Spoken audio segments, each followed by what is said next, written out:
the audience response to that film was pretty much entirely similar to 1991. Would you both agree with that? People laughed at the same time, people seemed to be engrossed in the film to the same degree, and I haven't seen it for probably 10 years, but I just loved it. I thought it really held up.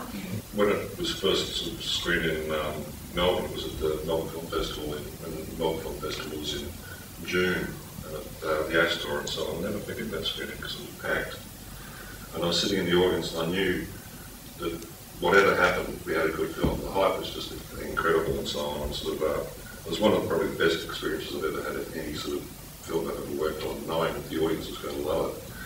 And they did love it.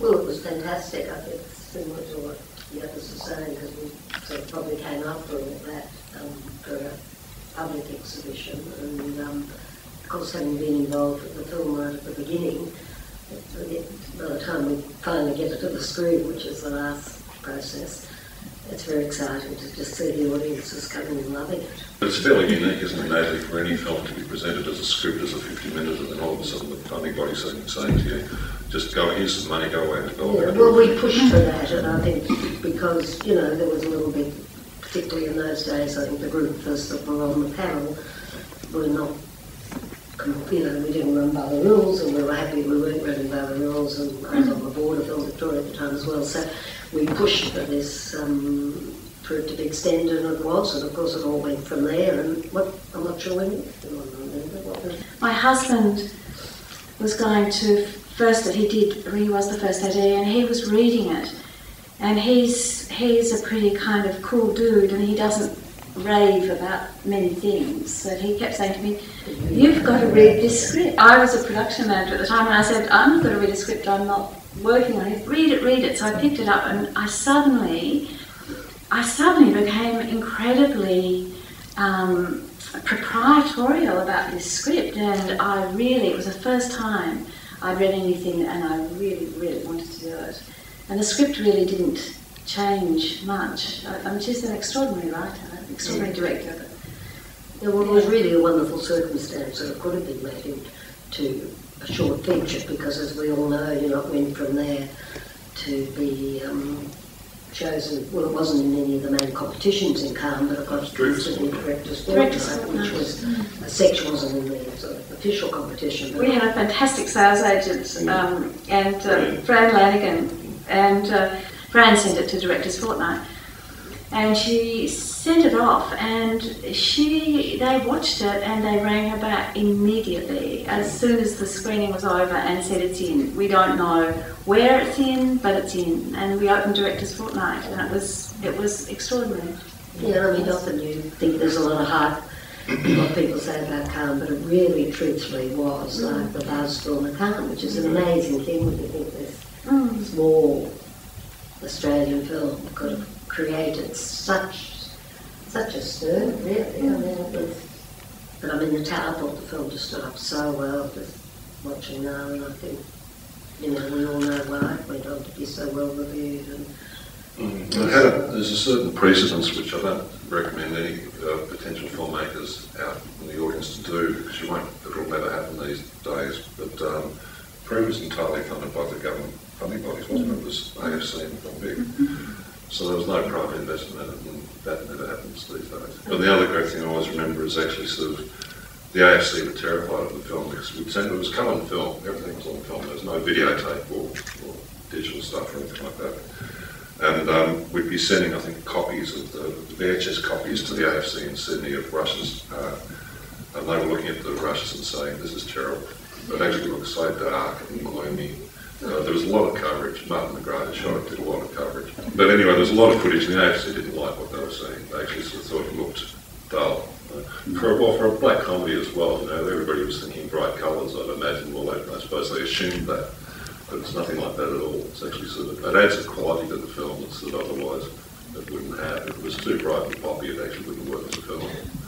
I think that in the same way that Proof did, just sort of echoed Melbourne's personality, and I don't know, somehow also echoed a kind of a respect for for story, for a really good story. There was an article in a paper and there was a photograph of a blind photographer taking a photograph, and I think that was all it was. And then Jocelyn took it from there, and in the short version, a 50-minute version, there were only 2 characters, and so there was Martin and Andy, and so to extend it into feature length, Jocelyn introduced the Genevieve, the Celia character, and that's what brought it really, I think, to life. And we spent a lot of time, because I'd worked as a production manager prior to this, and I knew how important it was to be ready on the day, because you can't afford to make mistakes. You can't. So, and Joss is that kind of person. She's just, as well as being extraordinarily creative, she has a practical side that just makes her a dream to work with. Here's a question for Ken, the editor. Working with an actor or a character who is blind, does that pose particular challenges in terms of the shots of the face and the eyes and the way that you show that and work with that performance? Well, I think Hugo's got his sunglasses on quite a lot of the film, so that helps. But a lot of it is the design of what Jocelyn wanted anyway. So the fact that when you actually cut to a blind person's POV, you know, is there such a thing as a blind person's POV? And it's very selective the way it's done. It's actually done quite often for humour. And again, it was planned. A lot of it was planned. It's not actually just a case of me sort of chucking in a shot or cutting away to something or other that sort of I thought, well, that would be funny, but sort of there was a design element to that. When actually looking at this one, you can really see it was cut on film. These days, it would be a lot snappier, which I don't think would actually really help the film. It's definitely got a European feel to it. But these days, because the computers have basically, that's all you work on these days in editing, there's a tendency to cut all the time. And not to say because you can, it's incredibly easy to do it. Whereas when cutting on film, it's actually quite a labour-intensive process. Looking at this film, and then looking, a few weeks ago I looked back at Tom White, and I actually really could see that it was cut on film. I thought, gee, this could be a bit tighter here and there and so on. But again, as I said before, I don't think this film actually would have benefited from not being cut on film. Because there's the infamous scene that was shot that was the nightclub scene, which was probably the most expensive scene to shoot of the whole film. Yeah. We cut it out of the film. And it was actually, reading the intro to the University of Queensland Press thing again last night, actually, Jocelyn actually says she realised it was Ken and Linda who made her do it. The game we were playing with the film was with Hugo being likeable or unlikeable. It's a very difficult sort of thing to play, where you could tip it over and actually you would become a very unlikable person, and then hence you wouldn't like the film at all. That seemed to me, it tipped it over for me, and perhaps for you too, Winter. I know there are other excuses and reasons why it was taken out, but it tipped it over into Hugo being just that bit too much unlikable. Something else about Proof that, if I could just say, was the sound, which it was mono. The film was made in mono, and we were in some fantastic American sound. The Guild of Sound Editors, you know, but up against films like 1900. With Glenn Newman did it, and so the sound for the film was recognised. We didn't win, but it was just to be nominated. Just to be nominated it was extraordinary. Yeah, Glenn Newman. The critics are in fact reading a lot of what the reviewers here and overseas, particularly overseas, said.